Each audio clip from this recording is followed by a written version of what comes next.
به حد معدود ولا نعت موجود ولا وقت ممدود ولا أجل ممدود وترى الخلائق بقدرته ونشر الرياح برحمته ووكد بالصخور ميدان أرضه ثم الصلاة والسلام على أهل بيته الطيبين الطاهرين المعصومين الذين أذهب الله عنهم الرجس وطهرهم تطهيرا.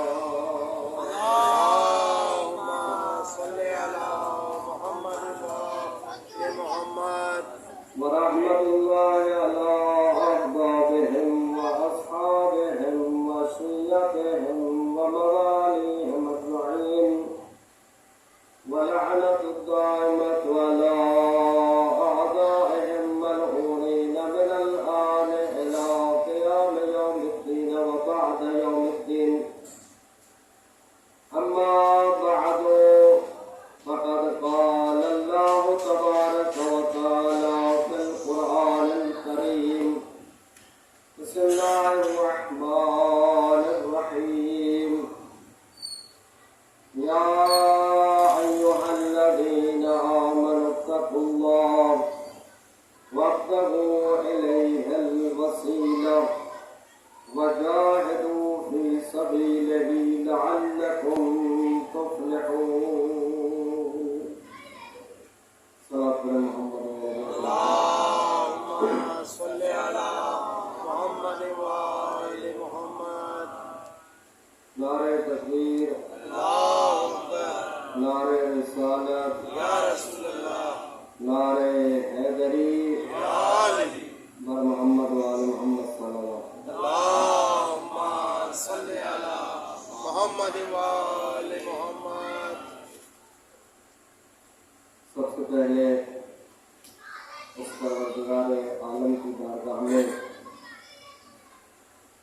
التجا ہے کہ بالیان مجالس کی خاص اعضاء کی خواہش اور یہ عبادت اپنی بارگاہ میں شرط قبولیت عطا فرمائے اور ہم سب کی عبادت کو قبول فرمائے. سامعین محترم، دوستان و سلطان، میں نے آپ کی خدمت عالیہ میں قرآن کریم کی آیت مبارکہ کی تلاوت کی ہے. سورہ مائدہ کی آیت نمبر 35 اور یہ آیت کچھ اس طرح ہے: یا ایھا الذین آمنوا اتقوا اللہ وابتغوا الیہ الوسیلہ وجاہدوا فی سبیلہ لعلکم تفلحون. اس کا ترجمہ اور مفہوم کچھ اس طرح ہے کہ اے صاحبان ایمان، اے ایمان لانے والوں، تقوی اختیار کرو اور تقوی اختیار کرنے کے بعد وابتغوا الیہ الوسیلہ، اس پروردگار کی بارگاہ تک پہنچنے کے لیے، قرب حاصل کرنے کے لیے وسیلہ تلاش کرو. وجاہدوا فی سبیلہ، اور اس اللہ کے راستے میں جہاد کرو. لعلکم تفلحون، شاید تم کامیاب ہو جاؤ. یہ آیا اور اس کا مفہوم. اس کے آیت کے اندر سب سے پہلے خطاب صاحبان ایمان سے ہے. یہ عام انسانوں سے خطاب نہیں ہے، عام مخلوقات سے خطاب نہیں ہے۔ انسانوں میں سے کچھ خاص افراد ہیں، کچھ خاص لوگ ہیں جن کے ساتھ خدا تکلم فرما رہا ہے، خطاب فرما رہا ہے، اور وہ خاص گروہ مومنین کا گروہ ہے۔ اور یہ خطاب مومنین سے اس لیے ہے کیونکہ اس آیت کے اندر جو اللہ پیغام دے رہا ہے اس پیغام کا تعلق عام انسانوں سے نہیں ہے، عام لوگوں سے نہیں ہے، بلکہ انسانوں میں سے ایک خاص طبقہ ہے جن کے ساتھ اس پیغام کا تعلق ہے۔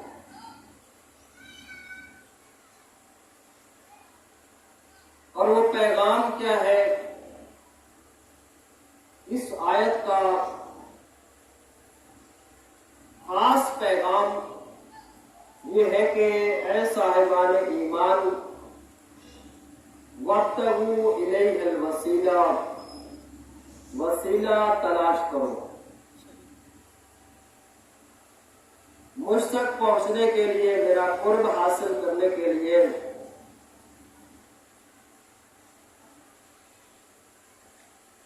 میری معرفت حاصل کرنے کے لیے۔ لیکن عام کوشش نہیں، ایک ہوتا ہے فقط کوشش کرنا، ایک ہوتا ہے انتہائی کوشش کرنا۔ وابتغوا الیہ الوسیلہ یعنی انتہائی کوشش کرنا ہے، اور جتنا تم کوشش کر سکتے ہو، کیونکہ جس وسیلے کو تلاش کرنا ہے، جس وسیلے کو ڈھونڈنا ہے، اس وسیلے کو تلاش کرنے کے لیے انتہائی کوشش کی ضرورت ہے۔ وابتغوا الیہ الوسیلہ، وسیلہ بنانا نہیں ہے، اس کو خود سے معین نہیں کرنا، اپنی طرف سے نہیں بنانا، بلکہ وسیلہ تلاش کرنا ہے۔ معلوم ہوا کہ وسیلہ اللہ بنا چکا ہے، وسیلہ معین کر چکا ہے، اور مومنین کا وظیفہ یہ بنتا ہے کہ اللہ کے وسیلے کو، بنائے ہوئے وسیلے کو تلاش کرنا، ڈھونڈنا اور اس سے متمسک رہنا ہے۔ سبحان اللہ۔ یہ تمہاری ذمہ داری نہیں ہے کہ تم وسیلہ بناؤ۔ کسی اور مقام پر خدا ارشاد فرما رہا ہے واللہ یخلق ما یشاء ویختار ما کان لهم الخیرہ۔ خلق کرنا بھی اللہ کا کام ہے، کسی کو پیدا کرنا بھی اللہ کا کام ہے۔ یخلق ما یشاء ویختار، اور جسے چاہے اپنے عہدے نبوت و امامت کے لیے منتخب کرے۔ ما کان لهم الخیرہ، اور پروردگار عالم نے کسی کو یہ اختیار نہیں دیا کہ وہ وسیلہ بنائے۔ ما کان لهم الخیرہ، کسی کے پاس بھی اختیار نہیں ہے، یعنی مطلقاً نفی ہے، چاہے وہ کائنات کا کتنا عظیم فرد ہی کیوں نہ ہو، حتیٰ کہ وہ اللہ کا نبی ہی کیوں نہ ہو، وہ اپنے بعد والے نبی کو، اپنے بعد والے امام کو، اپنے بعد والے جانشین کو معین نہیں کر سکتا، جب اللہ نے اپنے نبی اور امام کو یہ اختیار نہیں دیا تو کائنات کے کسی عام انسان کو اختیار کیسے حاصل ہو سکتا ہے؟ سبحان اللہ. ما کان لهم الخيار. کسی کے پاس اختیار نہیں ہے. وابتغوا الیہ الوسیلہ. اس اللہ کا قرب حاصل کرنے کے لیے اللہ کا قرب حاصل کرنا ہے, اس خدا کی معرفت حاصل کرنی ہے, تو معلوم ہوا کہ وسیلہ اس معیار کا ہونا چاہیے, اس منزل تک ہونا چاہیے, اتنی اہمیت اور فضیلت کا حامل ہونا چاہیے کہ اسے دیکھ کر خدا کو پہچانا جا سکے, خدا کی معرفت حاصل کی جا سکے. اور جس کے ذریعے سے خدا کی معرفت حاصل نہ کی جا سکے, خدا کو نہ پہچانا جا سکے, وہ سب کچھ ہو سکتا ہے لیکن اللہ کی پہچان کا وسیلہ نہیں ہو سکتا, خدا کی پہچان کا ذریعہ نہیں ہو سکتا. اسی لیے معصوم فرماتے ہیں وَلَوْلَا نَحْنُ مَا عُرِفَ اللَّهُ وَلَوْلَا نَحْنُ مَا عُبِدَ اللَّهُ. اگر ہم اس کائنات میں اللہ کی مخلوق جسے اللہ نے ہمیں خلق کیا ہے اور عظیم مخلوق بنایا ہے, اگر ہم اس کائنات میں نہ ہوتے, لولا نحن ما عرف اللہ, اس کائنات میں کوئی اللہ کو پہچاننے والا نہ ہوتا. لولا نحن ما عرف اللہ ولولا نحن ما عبد اللہ. اگر ہم نہ ہوتے تو کوئی اللہ کی عبادت نہ کرتا, اللہ کو سجدہ نہ کرتا. ما عرف اللہ, تو جس کو دیکھ کر خدا کو پہچاننا ہے, جس کو دیکھ کر خدا تک پہنچنا ہے, معلوم ہوتا ہے کہ اس کو ایسا ہونا چاہیے, ایسا ہونا چاہیے کہ جس کو دیکھ کر خدا کو پہچانا جا سکے, خدا کی صفات کو پہچانا جا سکے, خدا کے جلال و جمال و کمال کو پہچانا جا سکے. تو اس وسیلے کو اس منزل پر فائز ہونا چاہیے, اس مقام پر فائز ہونا چاہیے. اسی لیے تو ہم مولا کائنات کے بارے میں پیغمبر اسلام نے کیا فرمایا تھا کہ علی عین اللہ ہے, علی لسان اللہ ہے, علی جنب اللہ ہے, علی لسان اللہ ہے, جنب اللہ ہے, عین اللہ ہے, علی اللہ کی آنکھ ہے, علی اللہ کا ہاتھ ہے, علی اللہ کی زبان ہے. یعنی علی کو دیکھتے جاؤ, اللہ کو پہچانتے جاؤ. علی کو دیکھتے جاؤ, اللہ کو پہچانتے جاؤ. اس کا مطلب یہ نہیں ہے کہ خدا کی کوئی آنکھ ہے, خدا کا جسم ہے. نہیں, خدا کا جسم نہیں ہے, اس کی آنکھ نہیں ہے, اس کے ہاتھ نہیں ہے. وہ جسم و جسمانیت سے منزہ اور مبرہ ہے, وہ جسم نہیں رکھتا, وہ جو اعضاء و جوارے نہیں رکھتا. کیوں اعضاء و جوارے نہیں رکھتا؟ وہ جسم و جسمانیت سے کیوں پاک ہے, کیوں منزہ ہے؟ اسی لیے کیونکہ جسم کا لازمہ ہے احتیاج, جسم کا لازمہ ہے محتاج ہونا. اور جو جسم رکھتا ہے وہ جگہ گھیرتا ہے, وہ مکان گھیرتا ہے, وہ زمان گھیرتا ہے. وہ کسی زمانے سے اس کا تعلق ہوتا ہے, اس کا کسی مکان سے تعلق ہوتا ہے. جو زمان میں آ جائے, جو کسی مکان میں سما جائے, جو آنکھوں سے دیکھا جا سکے, کانوں سے سنایا جا سکے, تو وہ خدا نہیں ہو سکتا. وہ ہوتا ہے محتاج. اور جو محتاج ہوتا ہے اس محتاج کے منوانے کے لیے علی وسیلہ نہیں بن سکتا. کیونکہ جسم جگہ گھیرتا ہے, جسم مکان گھیرتا ہے, مکان کا محتاج ہوتا ہے, سامان کا محتاج ہوتا ہے. تو لہذا جسم کا تعلق ہے احتیاج سے, ضرورت سے، تو جو ضرورت مند ہو وہ واجب الوجود تو نہیں ہو سکتا. اور خدا کیا ہے؟ غنی مطلق ہے. خدا واجب الوجود ہے. اس کائنات میں وہ کسی کا محتاج نہیں ہے. تو اگر یہ کہا جائے کہ آل محمد اس اللہ کی پہچان کا وسیلہ ہے، اس پہچان کا ذریعہ ہے، تو کیا اللہ اپنی پہچان کروانے میں آل محمد کا محتاج ہے؟ کیا وہ علی کا محتاج ہے؟ کیا وہ امام حسن و امام حسین کا محتاج ہے؟ نہیں، وہ محتاج نہیں ہے، بلکہ ہم پہچاننے میں آل محمد کے محتاج ہیں.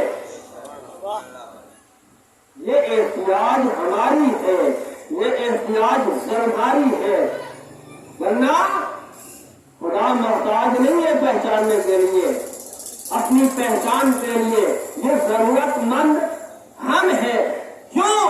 کیونکہ ہم اتنی معرفت نہیں رکھتے، ہم وہ ظرف نہیں رکھتے، ہم وہ عقل نہیں رکھتے، وہ شعور نہیں رکھتے جو اللہ کی آیات اور نشانیوں کو دیکھے بغیر اس خدا کو پہچان سکے. لیکن آئمہ وہ ہستیاں ہیں، وہ فرماتی ہیں کہ اگر یہ کائنات نہ ہوتی، زمین و آسمان نہ ہوتے، یہ اللہ کی نشانیاں نہ ہوتی، تو پھر بھی ہم اللہ کو پہچانتے تھے کہ وہ خالق ہے اور ہم اس کی مخلوق ہے.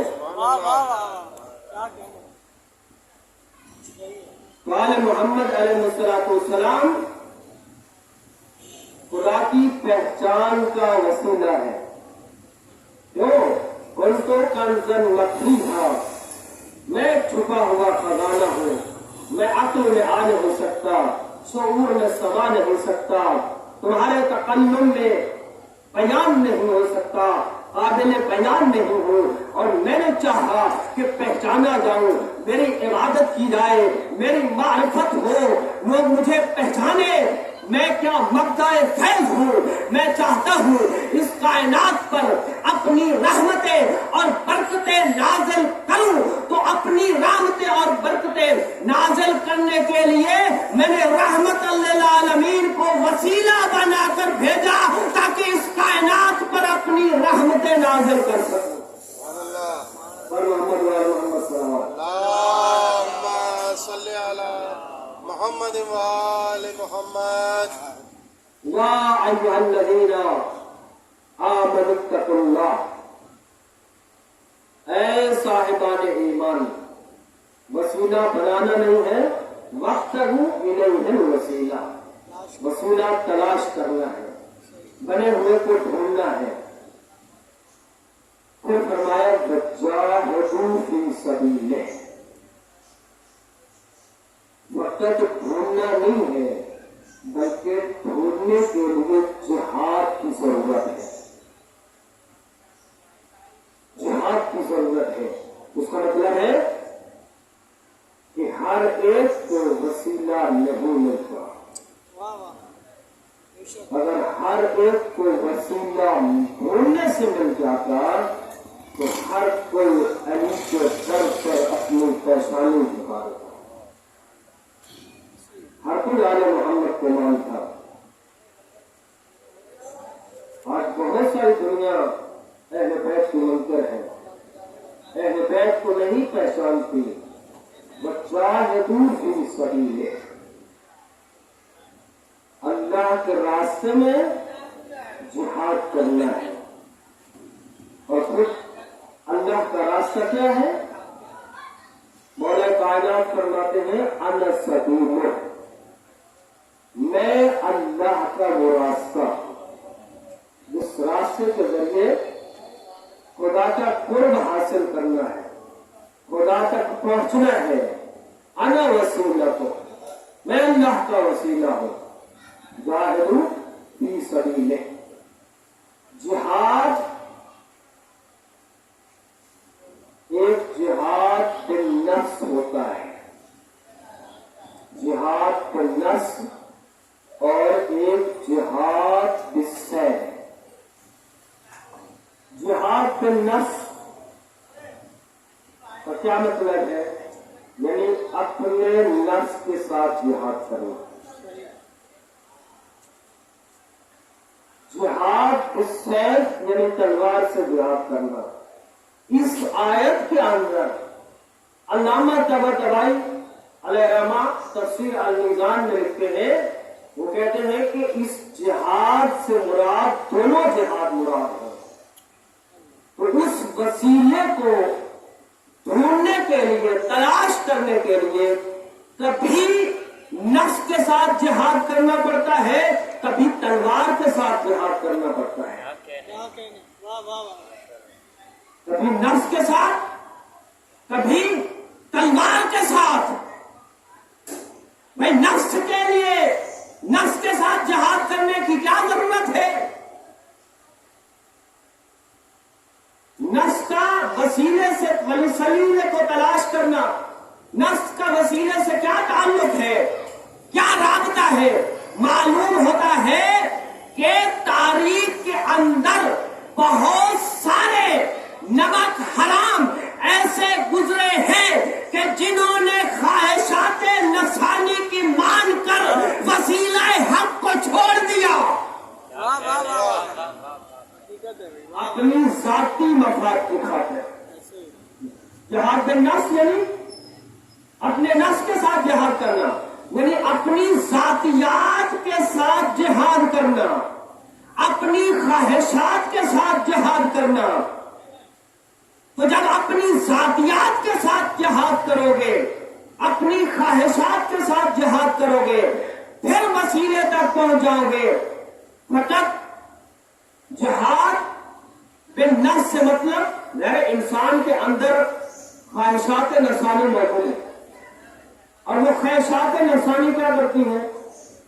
وہ انسان کو اپنی ذاتی مفاد پہ اکساتی.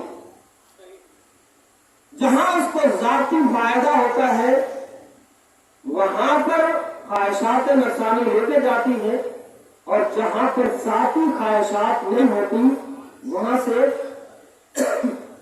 انسان کو پیچھے ہٹنے پر مجبور کر دیتی ہے. ذاتی خواہشات، ایک طرف عقل اور ایک طرف خواہشات. انسان کے اندر دو قوتوں کی جنگ ہے، عقل کی اور شہوت کی. شہوت یعنی حیوانی خواہشات، کھانے کی خواہشات، پینے کی خواہش، مکان کی خواہش، دولت کی خواہش، پیسے کی خواہش، یہ خواہشات نفسانی ہے. اور شہوت یہ چاہتی ہے کہ میں اپنے حیوانی مفاد کو حاصل کروں. اور دوسری طرف ہے عقل، دوسری طرف ہے روح. عقل کا کام کیا ہے؟ العقل ما عبدت الرحمن واتخذت الجنان. مولا کائنات فرماتے ہیں عقل وہ ہے کہ جس کے ذریعے اس رحمان کی عبادت کی جاتی ہے. عقل کے ذریعے اس پروردگار کی عبادت کی جاتی ہے. عقل ہمیں خدا تک لے جاتی ہے، عقل ہمیں رسول تک لے جاتی ہے، عقل ہمیں امام تک لے جاتی ہے. کیوں؟ اول ما خلق اللہ العقل، اللہ نے سب سے پہلے عقل کو خلق کیا ہے. اور اول عقل کون ہے؟ رسول خدا ہے. تو عقل انسانی کہاں لے جاتی ہے؟ ذرے اپنے اس عقل کی طرف لے جائے گی جو عقل کل ہے، اور اس کی طرف لے جائے گی جو خالق العقل ہے. کیونکہ جنس میلان کرتی ہے اپنی جنس کی طرف. عقل جائے گی عقل کل کی طرف، عقل جائے گی کمال مطلق کی طرف. تو عقل لے جاتی ہے خدا کی طرف، عقل لے جاتی ہے رسول کی طرف، عقل لے جاتی ہے آئمہ کی طرف، خواہشات نفسانی لے جاتی ہے حیوانیت کی طرف. اب دیکھنا یہ ہے کہ جو خدا کو مان رہا ہے، جو رسول کو مان رہا ہے، جو امام کی اتباع کر رہا ہے وہ عقل مند ہے، اور جو امام کو چھوڑ رہا ہے وہ اپنی خواہشات نفسانی پر عمل کرنے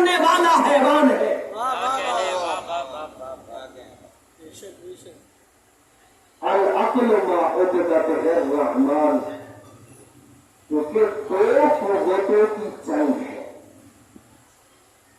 اور مولا کائنات فرماتے ہیں کبھی ایسا ہوتا ہے کہ ہماری خواہشات نفسانی عقل پر غالب آ جاتی ہیں، اور جب عقل پر خواہشات نفسانی غالب ہوتی ہے تو پھر انسان حیوانی کام کرنا شروع کر دیتا ہے. حیوانی کام تو پھر فقط اس کی وہ کوشش ہوتی ہے وہ ہے کہ فقط اپنی حیوانی خواہشات کو پورا کرے. جب وہ حیوانی خواہشات کے پیچھے لگ جاتا ہے تو عقل کام کرنا چھوڑ دیتی ہے. عقل کام کرنا چھوڑ دیتی ہے. اس کا مطلب ہے کہ جو خدا اور اہل بیت اور آئمہ کو چھوڑ کر مال کے پیچھے ہے، دولت کے پیچھے ہے، وہ کبھی امام شناس نہیں ہو سکتا. طالب دنیا کبھی امام شناس نہیں ہو سکتا. طالب جاہو جلال کبھی امام شناس نہیں ہو سکتا. اسی لیے تو امام حسین علیہ السلام نے عاشور کے دن جو خطبہ دیا تھا قوم اشقیاء کے سامنے، اور یہ فرمایا تھا کہ تم جو فرزند رسول کو قتل کرنے کے در پہ آ گئے ہو، مجھ میرے قتل کے لیے تیار ہو گئے ہو. کیوں؟ اسی لیے کہ تمہارے شکموں میں مال حرام موجود ہے، اور جس شکم میں، جس پیٹ میں مال حرام ہوتا ہے وہ کبھی امام کی پہچان نہیں کر سکتا.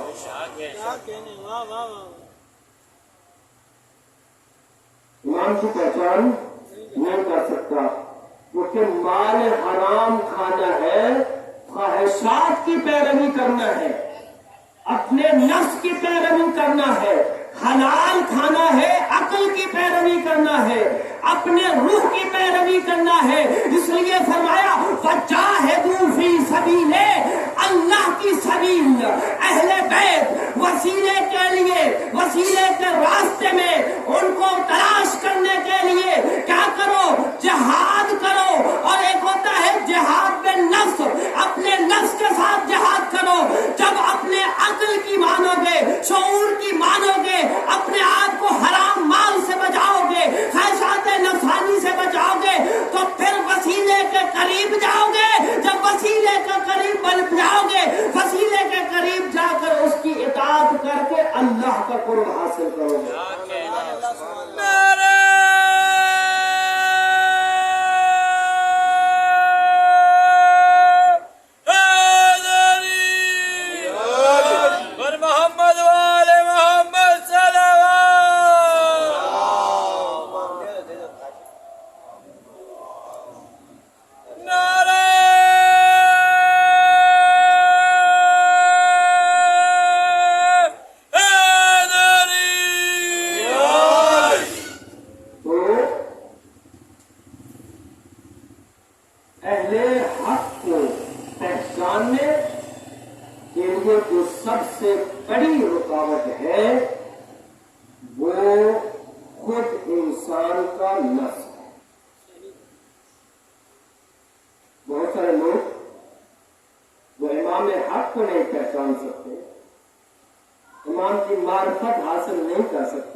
بصارت نہیں چاہیے، بصیرت چاہیے.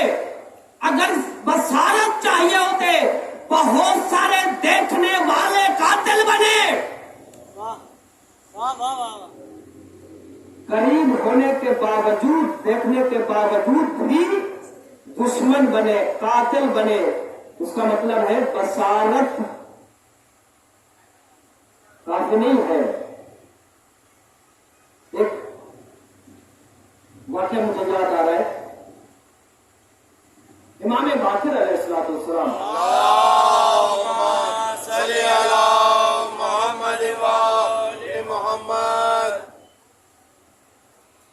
مسجد نبوی میں تشریف فرما ہے، خطبہ ارشاد فرما ہے. تو ابو بصیر امام کا صحابی، امام نے ابو بصیر سے فرمایا کہ یہ جو مجمع بیٹھا ہوا ہے ان سے سوال کرو کہ میں تمہیں نظر آ رہا ہوں یا نہیں آ رہا. اب ابو بصیر نے سوال کیا لوگوں سے، جس طرح آپ میرے سامنے تشریف فرما.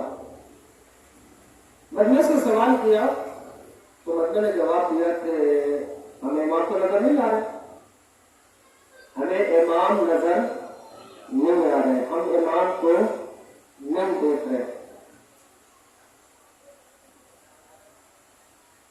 یہ ابو بصیر تعجب کر رہے ہیں. امام نے فرمایا کہ میں ان کی آنکھوں کے سامنے ہوں، مجھے دیکھ رہے ہیں.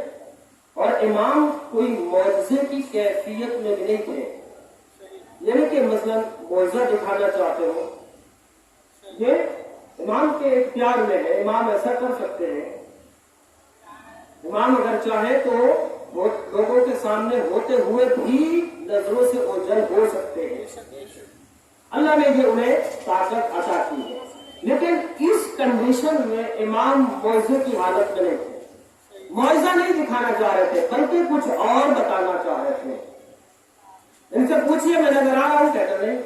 بس میں نے سب نے کہا کہ نہیں. اچھا ابھی سب نے جواب دیا کہ ہمیں امام نظر نہیں آ رہے. ادھر سے ایک نابینا شخص اس مجمع میں داخل ہوا. مجمع میں نابینا شخص داخل ہوا. ابو بصیر سے کہا کہ ابو بصیر ذرا اس سے پوچھئے کہ میں اس کو نظر آ رہا ہوں یا نہیں آ رہا، میں اسے دکھائی دے رہا ہوں یا نہیں دے رہا. جب ابو بصیر نے اس نابینے سے پوچھا، اس کو کچھ نظر نہیں آتا تھا، نابینے سے پوچھا، کہا تمہیں امام نظر آ رہا ہے؟ کہا ہاں مجھے امام نظر آ رہا ہے، میں امام کو دیکھ رہا ہوں. کہا تو نابینا ہے، نظر نہیں آتا، کچھ دکھائی دیتا نہیں. وہ پکا محب تھا، مومن تھا، امام شناس تھا.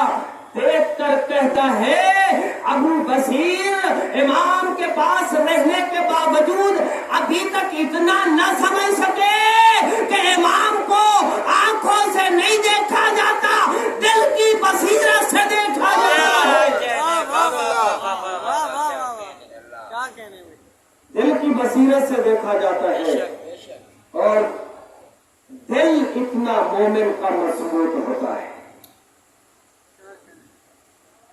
دل اس حد تک مضبوط ہونا چاہیے. اور دل کب مضبوط ہوتا ہے؟ جب خواہشات نفسانیہ کا پردہ ہٹ جاتا ہے. جب خواہشات نفسانیہ کا پردہ ہٹ جاتا ہے.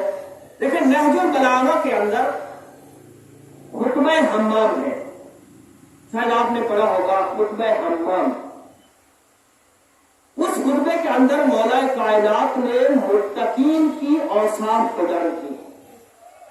متقیوں کے اوصاف بیان کیے ہیں کہ کون کون متقی ہوتے ہیں. اس میں ایک صفت بیان کی ہے مولا کائنات نے. وہ صفت کیا ہے؟ فرمایا کہ متقی وہ اس دنیا میں ہوتے ہیں، لیکن والجنت کمن قد رآہا، اس دنیا میں جنت ان کی نظروں کے سامنے ہوتی ہے اور وہ دنیا میں ہی جنت کو دیکھتے ہیں.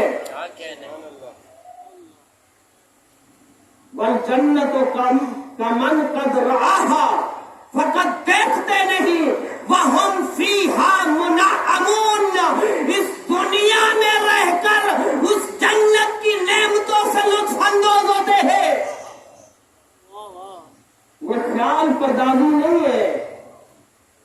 امام نے نہیں فرمایا کہ خیالوں میں کچھ لوگ ہوتے ہیں خیالوں میں جنت بسا لیتے ہیں، کچھ خیالی جنتی بن جاتے ہیں. نہیں، امام کے سامنے کبھی خیال پردازی کی گنجائش نہیں ہے. کبھی فرضیہ قائم نہیں کرتے. امام جب بھی بولتے ہیں حقیقت بولتے ہیں. امام نے حقیقت بتائی ہے کہ میرا محب، میرا شیعہ جو آذان میں کہتا ہے اشہد ان امیر المؤمنین و امام المتقین، اے علی تو متقیوں کا امام ہے. تو علی فرماتے ہیں اگر میرا شیعہ بننا چاہتا ہے، اگر میرا مومن بننا چاہتا ہے، اگر متقی بننا چاہتا ہے، میرا محب بننا چاہتا ہے، تو تجھے اس منزل پر فائز ہونا چاہیے کہ اس دنیا میں رہ کر جنت کا نظارہ کر سکے.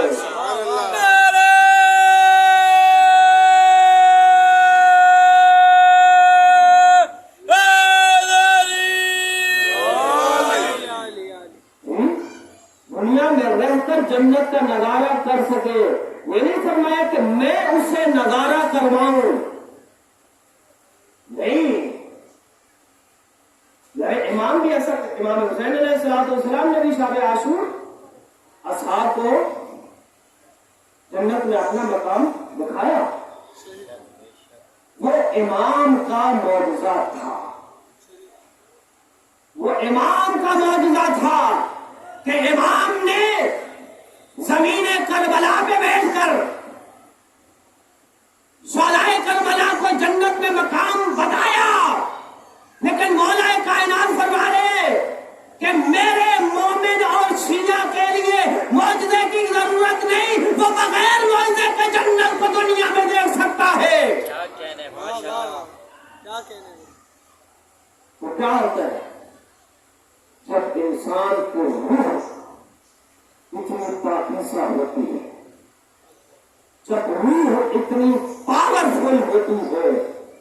جی آپ سنتے رہتے ہیں، مشہور اور معروف ہے، مولا کائنات نے کیا فرمایا تھا کہ لو کشف الغطا مسدت یقینا، اگر میرے سامنے پردے دنیا کے ہٹا بھی دیے جائیں میرے یقین میں ذرہ برابر اضافہ نہیں ہوگا.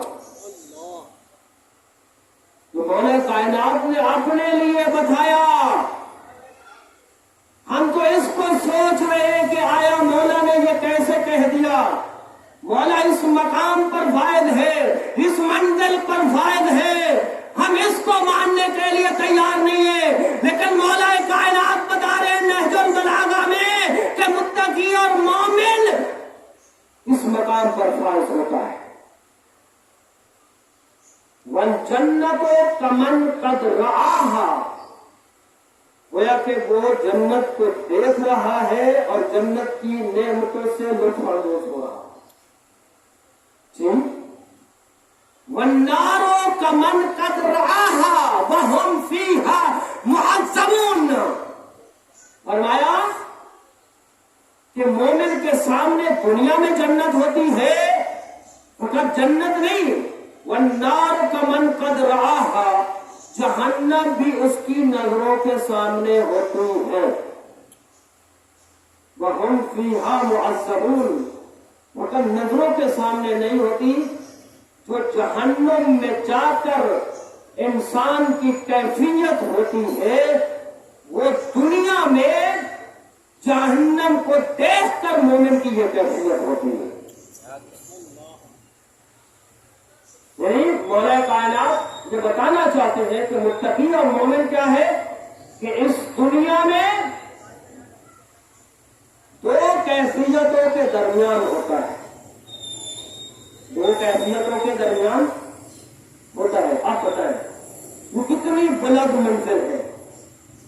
دو کیفیتوں کے درمیان جنت سامنے، جہنم سامنے.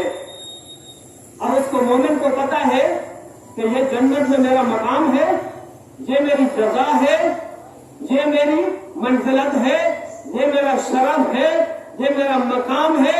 اگر جس مومن کے سامنے جنت ہو اور جس مومن کے سامنے جہنم ہو، جہنم کی آگ ہو، جہنم کے شعلے ہو، کبھی وہ نافرمانی کر سکتا ہے؟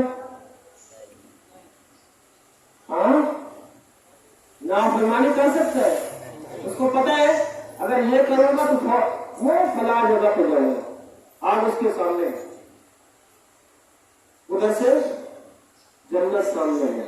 اگر اطاعت کروں گا تو یہ میرا مقام ہے. اب بتائیں جو صحیح معنوں میں مومن ہے اس سے کبھی گناہ سرزد ہو سکتے ہیں؟ یہ مومن کی کیفیت ہے، جو مومن کو روح کی کیفیت ہے، اور اس مقام تک ہم پہنچ سکتے ہیں. یہ معصوم کی صفت بیان نہیں فرمائی مولا کائنات نے، خطبہ متقین میں متقیوں کے اوصاف بیان کیے ہیں. حمام نے مولا کائنات سے کہا کہ مولا میرا دل چاہتا ہے کہ آپ میرے سامنے متقیوں کے اوصاف بیان کریں. اور مولا کائنات نے فرمایا کہ اگر میں نے تمہارے سامنے متقیوں کے اوصاف بیان کرنا شروع کیے تو برداشت نہیں کر پائے گا. اور ظاہر جب بیان کرنے والا خطیب منبر سلومی ہو، جب مبلغ عظیم اسلام ہو، جب لسان اللہ بیان کرنے والی ہو اور سننے والا حمام ہو. حمام کوئی عام انسان نہیں ہے. کانا رجلن عابدا فقیہا، حمام ایک بہت بڑا عالم، امام شناس، امام کی معرفت رکھنے والا، امام کی پہچان کرنے والا، متقی. یہ نہیں کہ وہ پہلے متقی نہیں تھا، وہ بھی تقوی کی منزل پر فائز تھا. تقوی کے اوصاف اس کے اندر موجود تھے. اس کے باوجود بھی مولا نے فرمایا کہ اگر میں تقوی کے اوصاف بیان کرنا شروع کر دے، اگر متقی کے اوصاف بیان کرنا شروع کر دے تو تو برداشت نہیں کر پائے گا. اور ایسا ہوا کہ جب مولا نے خطبہ ختم کیا، ادھر خطبہ ختم کیا، ادھر حمام زمین پر گرے، روح پرواز کر دی. امام فرماتے میں جانتا تھا کہ یہ اس درجے کا مومن ہے.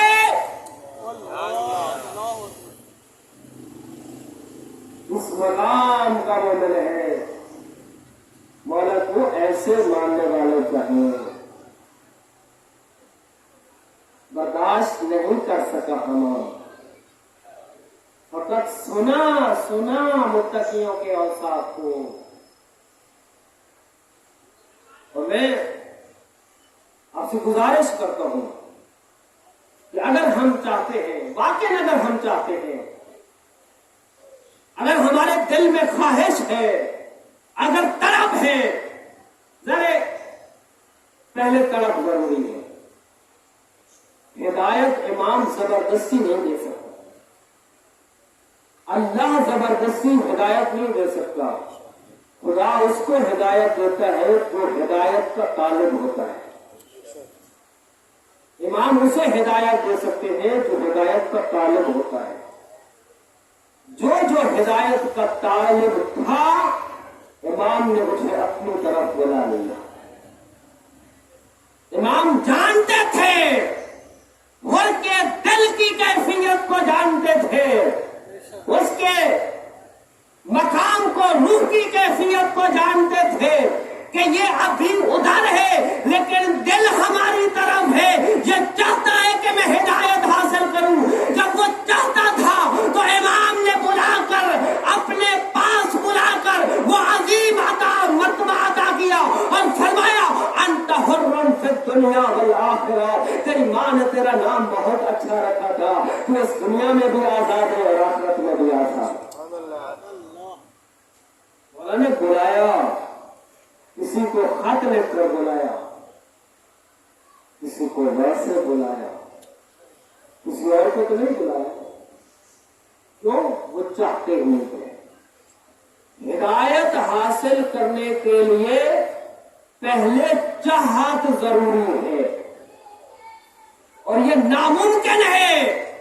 وہ یہ کہتے ہیں کہ آج تک ہمیں ہدایت نہیں مل سکی. نہیں، یہ ہو ہی نہیں سکتا کہ آپ امام سے ہدایت چاہیں اور امام آپ کو ہدایت نہ دے، چونکہ ان کا کام ہی ہدایت دینا ہے. پھر یہ کیسے ہو سکتا ہے؟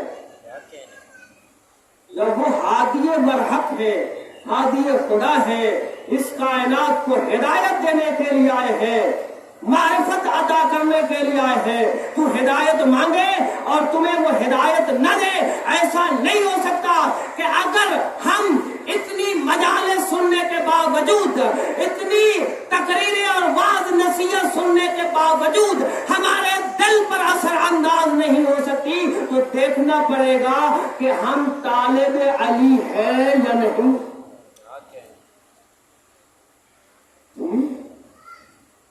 طالب علم ہونا چاہیے، طالب ہدایت ہونا چاہیے. ہدایت ہر ایک کو نہیں ملتی. خدا اگر زبردستی کسی کو ہدایت دے دے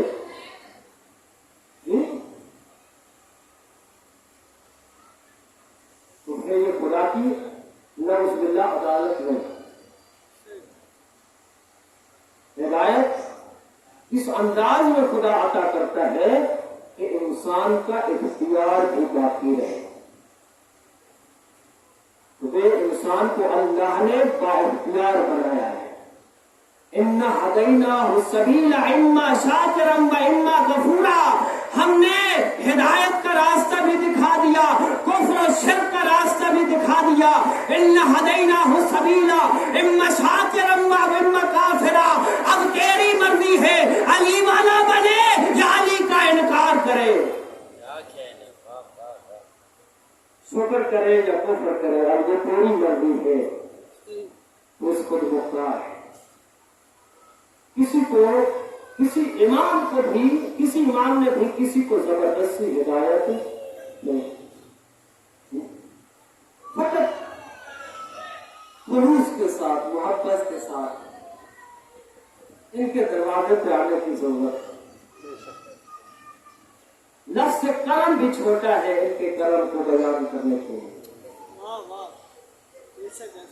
الفاظ نہیں کہ ان کے کرم کو بیان کیا جائے، الفاظ نہیں کہ ان کی جود و صفا کو بیان کیا جائے.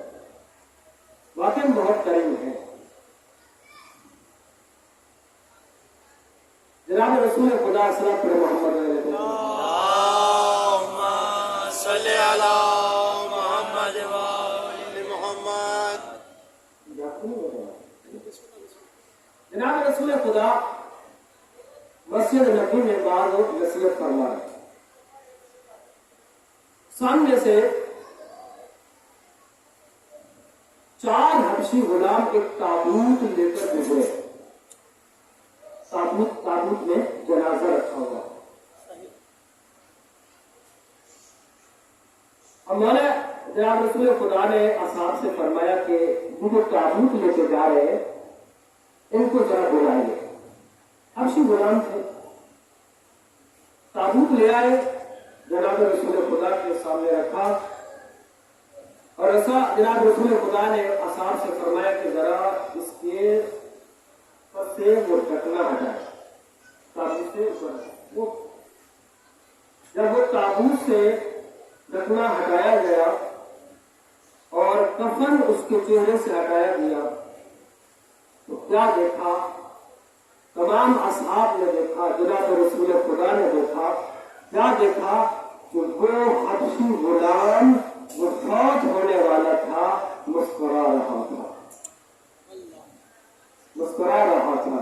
اور جناب رسول خدا نے فرمایا کہ یہ بنی نجار کا غلام ربا ہے، اس کا نام ربا ہے اور یہ بنی نجار کا ہے. جناب رسول خدا نے اس وقت مولا کائنات کی طرف دیکھ کر ارشاد فرمایا کہ اے علی دیکھو کہ اس کے چہرے پر مسکراہٹ کیسی ہے. اس کے چہرے پر ولایت کو مسکراہٹ ہے. یہ کیوں نہ مسکرائے؟ کیونکہ محب علی اس دنیا میں جاتے ہی محبت علی کا اجر وصول کرتا ہے. دیکھو علی یہ محبت، تیری محبت کا اجر وصول کر رہا ہے اور اس کے چہرے پر مسکراہٹ ہے. مولا کائنات نے فرمایا یا رسول اللہ، جب یہ زندہ تھا اور میرے ساتھ سامنے سے گزرتا تھا اور گزرتے ہوئے میرے چہرے کی طرف دیکھ کر کہتا، جب میرے چہرے کی زیارت کرتا تو مسکرا کر کہتا، یا علی میں تجھ سے محبت کرتا ہوں، تجھے امام مانتا ہوں، میں تیری شناخت رکھتا ہوں، پہچان رکھتا ہوں، مولا جب میں اس دنیا سے چلا جاؤں تو مجھے بلانا نہیں، مجھے فراموش نہیں کرنا۔ مسکرا کر یہ کہتا تھا۔ تو جناب رسول خدا نے اصحاب سے فرمایا کہ اسے دوبارہ غسل دیا جائے، حالانکہ پہلے غسل دیا جا چکا تھا، غسل کفن دیا جا چکا تھا۔ رسول اللہ نے اپنی نگرانی میں اس کو غسل دیا اور اپنی عبا مبارک اتاری، اپنی عبا کے ذریعے اس کو کفن دیا، حالانکہ پہلے اس کو کفن دیا جا چکا تھا۔ وہ کفن صحیح تھا، اس میں نقص نہیں تھا، غصبی نہیں تھا، لیکن رسول نے محب علی کو یہ مقام دے کر، یہ عظمت دے کر، یہ فضیلت دے کر بتا دیا کہ مرے علی کا محب اور دنیا کا کفن پہن کے جائے۔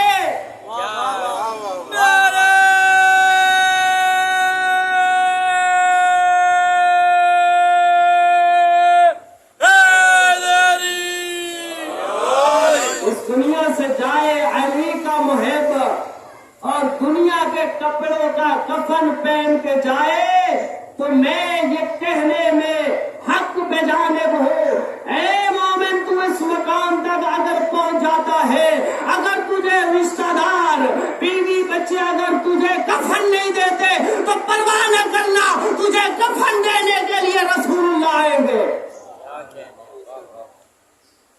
کیوں؟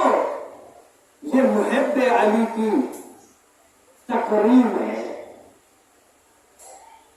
محب علی کی تقریب ہے۔ رسول نے اپنی عطا مبارک کا کفن دیا اور دیکھیں کیا عزت بخشی، جنازہ تیار ہوا، کفن دیا گیا، آگے آگے وہ حبشی غلام ہے، حبشی غلام ہے، آگے آگے جنازہ جا رہا ہے، پیچھے پیچھے محمد و علی جا رہے ہیں، تشییع جنازہ کر رہے ہیں۔ وہ کتنی عزت ہے، مقام ہے، اور فقط جناب رسول خدا نہیں، جب جنازہ لے کے جا رہے تھے تو اتنا زوردار آسمان سے آوازیں آ رہی تھی، صدائیں بلند تھی۔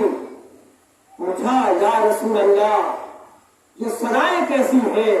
تو جواب ملا اللہ نے 70,000 ملائکہ کو اس مومن کے تشییع جنازے کے لیے بھیجا ہے، اور خود جناب رسول خدا نے قبر تیار کروائی اور اب قبر میں لٹا کر اس اپنے دست مبارک سے اس کے قبر پر مٹی ڈالی، اور جب دفن کر چکے تو علی کی طرف مسکرا کر فرمایا کہ اے علی، جو میں نے اس کے ساتھ سلوک کیا ہے، اس کو اپنی چادر کا کفن دیا ہے، عبا مبارک کا کفن دیا ہے، اس کی تشییع جنازہ کی ہے، اس کو غسل دلوایا ہے، اس کو کفن دلوایا ہے، اس کو دفن کیا ہے، عزت و احترام کے ساتھ قبر تک پہنچایا ہے۔ علی یاد رکھ، یہ جو میں نے اسے عظمت بخشی ہے، مقام دیا ہے، یہ فقط اور فقط تیری محبت کی وجہ سے۔ جناب امیر المومنین علی ابن ابی طالب علیہ السلام بلند تر صلوات، اللہم صلی علی محمد وآل محمد۔ فقط اور فقط تیری محبت کی وجہ سے، فقط یہ نہیں جنت میں اس سے جو ملے گا، جو نعمتوں سے استفادہ حاصل کرے گا، جو مقام ملے گا، جو عزت ملے گی، وہ تیری محبت کی وجہ سے ملے گی۔ اس لیے حدیث میں ہے کہ اللہ ومن مات علی حب آل محمد فتح لہ بابان من الجنت. جب مومن کو دفن کیا جاتا ہے دفن کرنے کے بعد فوراً اللہ جنت کے 2 دروازے اس کی قبر میں کھول دیتا ہے. تو اس کی قبر جنت کا سامان پیش کرتی ہے. بس ازاداروں بہت معذرت چاہتا ہوں آپ کو ضمانت دی ہے. خدا عالم آپ کی یہ عبادت قبول فرمائے اور دعا ہے کہ ہمیں اللہ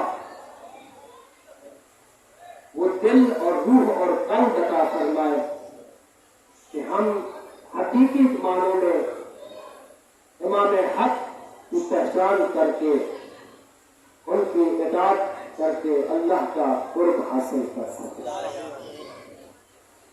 ایام اضحیٰ ہے, ایام محرم ہے. اگر فضائل بھی بہت ہیں تو مسائل بھی بہت ہیں. اور روایت میں ہے کہ جب مومنین عزادار مل کر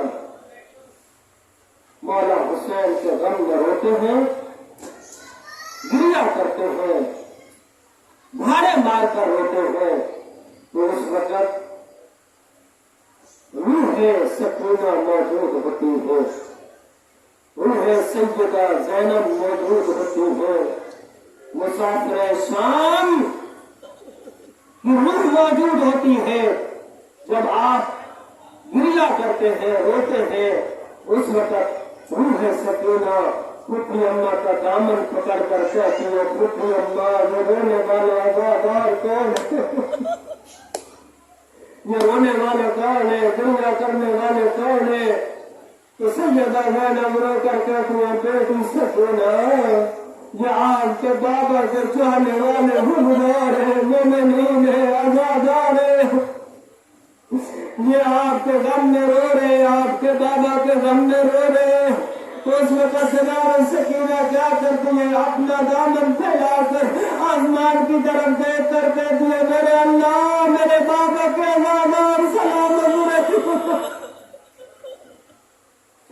میرے بابا کے عزادار سلام اجرے.